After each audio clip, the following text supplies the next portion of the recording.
एक लंबे समय पहले एक गांव में एक छतरी वाला रहता था। उसका नाम प्रजय था। प्रजय हर रोज उसके बनाए हुए छतरियों को 4 पहिए वाले गाड़ी पे गांव में बेचता था। प्रजय के छतरियां गर्मी के मौसम में और बारिश के मौसम में अच्छे दाम पे बिक जाते थे। ऐसे प्रजय का व्यापार अच्छा चल रहा था।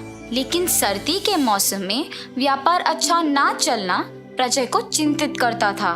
चिंता के कारण वो सोच में पड़ गया जब उसे उसके सामने 2 बच्चे, एक कुत्ता और एक बॉल के साथ खेल रहे थे। तब आहा, उस कुत्ते पे लगे धब्बे और उस बॉल के 12 रंगों के जैसे अगर मैं भी छतरियों को बनाने में इनका इस्तेमाल करूं तो ऐसे अपने विचार के अनुसार अलग तरह के छतरियां बनाना शुरू कर देता है। सबसे पहले छतरी के तैयारी के लिए जरूरी पॉलिएस्टर कपड़े को खरीदता है और फिर उस छतरी पे लगाने के लिए रंगों को इकट्ठा करता है।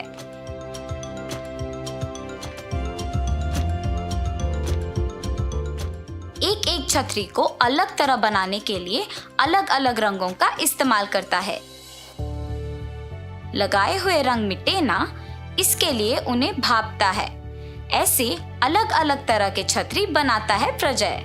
कुत्ते पे लगे धब्बे का छतरी, इंद्रधनुष के रंगों वाला छतरी, पानी में कूदते हुए डॉल्फिन्स की छतरी, रंगीले फूल की छतरी, हाथी के चित्र के छतरी, विश्व के नक्शा वाला छतरी, पीले बतख के छतरी, ऐसे तरह तरह के छतरी बना के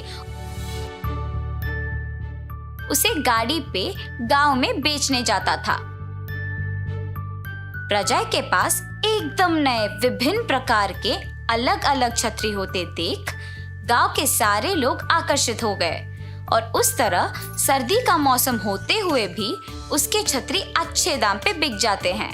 प्रजय का व्यापार अच्छा चलने पर उस पे कल्पना नामक एक और छतरी व्यापार चलाने वाली की नजर पड़ती है।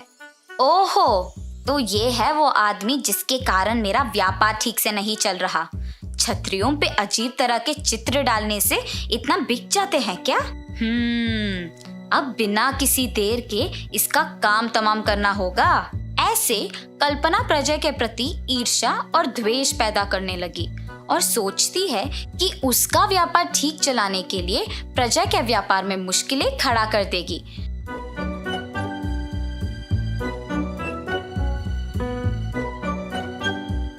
प्रजय की नए प्रकार के छतरियों की तरह वो भी तैयार करने के लिए चीजें तैयार रखती है और काम करना शुरू कर देती है।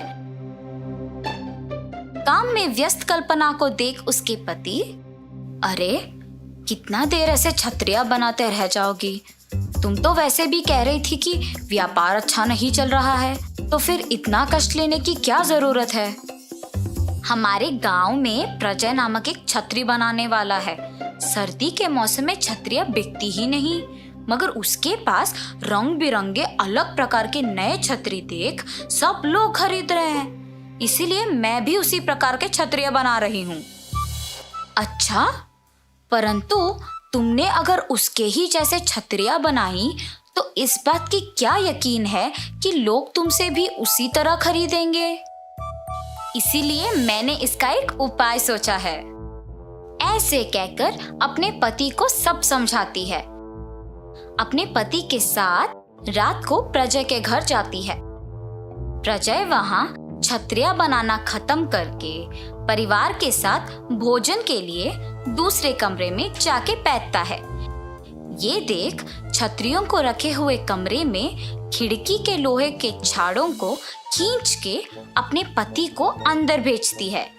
उसके पति अंदर जाके छतरियां सारे एक एक करके बाहर रुकी कल्पना को दे देता है और वहां की सारे छतरियां गायब कर देते हैं। प्रजय जब अगले दिन हर रोज की तरह अपनी छतरियों को बेचने लेने उस कमरे में जाता है तो वहां एक भी छतरी ना दिखाई देने पर चिंतित हो जाता है और तुरंत सारा घर ढूंढने लग जाता है। पायल, पायल, कहाँ हो तुम? इस कमरे में एक भी छतरी नहीं दिखाई दे रही है, सब गायब हो गए। तुमने देखा है जल्दी इधर आओ। ऐसे घर में सबको चिंता में डाल देता है। दूसरी ओर प्रजय के घर से लाए हुए छतरी सारा कल्पना ने उसके घर के पिछवाड़े में छुपा लिया। अब तो इनको ऐसे छुपा लिया ठीक है, पर वो और भी ऐसे छतरी बनाकर बेच सकता है ना, तब तुम क्या करोगी?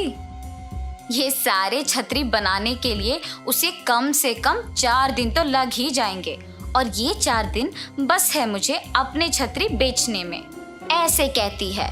कल्पना की बेटी घर के पिछवाड़े में खेलते खेलते रंग बिरंगे इन छतरियों के चित्र की ओर आकर्षित होती है और उसमें से एक छतरी निकाल के खेलते खेलते घर के बाहर के गली में चली जाती है। उसी गली में साइकिल पे गुजरते हुए प्रजय को अपने छतरी के साथ खेलती हुई एक बच्ची नजर आती है और रुक जाता है। तुरंत उस बच्ची के पास जाता है और बेटा, तुम्हारे पास ये छतरी कहाँ से आया? मेरे घर के पिछवाड़े में बहुत छतरियां हैं, उसमें से एक लाई। मुझे भी वहां ले जाओगे? ऐसे वो कल्पना के घर के पिछवाड़े में जा पहुंचता है। 2 दिन पहले गायब हुए सारे छतरी वहां पे दिखाई देने पर प्रजय चौंक जाता है और इसी समय अपनी बच्ची को ढूंढने के दौरान कल्पना भी वही आती है और प्रजय को देख घबरा जाती है और चले जाती है ये सोचकर कि उसको सच का पता लग गया। कल्पना के घबरा के ऐसे चले जाने देख प्रजय को समझ आता है कि उसने ही इन सारे छतरियों को चुराया है। सच पता लगने पर प्रजय दुखी होता है और सोचता है कि छतरियों पे चित्र के अलावा कुछ और भी कर सकते हैं और इसीलिए नए प्रकार के छतरी बनाने का निश्चय करता है। केवल अलग अलग चित्र और रंग ही नहीं, बल्कि एकदम नए प्रकार के छतरी बनाना शुरू कर देता है। बहुत ही आकर्षणीय तरह के सिर पे बेल्ट से बांधने वाले छतरी, मोटर बाइक पे जाते समय बारिश और धूप से बचने के लिए अलग तरह के छतरी जिसको गाड़ी पे बेल्ट के द्वारा फिक्स कर सकते हैं। 3 साल तक के बच्चों के लिए भी छोटी सी छतरियां, होटल में बाहर के टेबल पर बैठने वालों को धूप से बचाने के लिए अलग तरह के बड़े और भारी छतरियां। ऐसे तरह तरह के और एकदम नए प्रकार के छतरियों को बड़े आकर्षक रूप में और रंगों में बना के उन्हें बेचना शुरू करता है। ऐसे उन नए प्रकार के छतरियों को बेचने के दौरान एक दिन प्रजय को कल्पना दिखती है और कल्पना तुरंत शर्म से अपना मुंह मोड़ लेती है और वहां से चलने लगती है। जब रुकिए बहन जी, 1 मिनट। प्रजय के उसको बहना बुलाने पर कल्पना को समझ में आता है कि वो शायद उस पे गुस्सा नहीं है और पीछे मुड़ती है।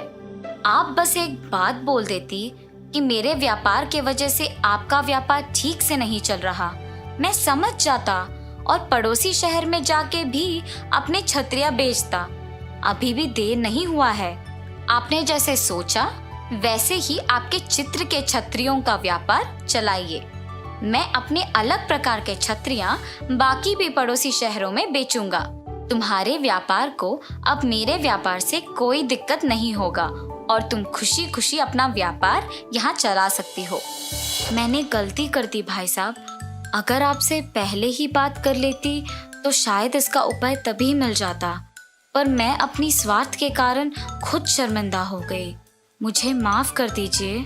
ऐसे कल्पना और प्रजय अपने अपने व्यापार चलाते खुश रहते हैं। तो इस कहानी का नैतिक क्या है बच्चों? शांति से बैठ के सोचने से और बात करने से बड़ी से बड़ी मुश्किल का हल आसानी से मिल जाएगा।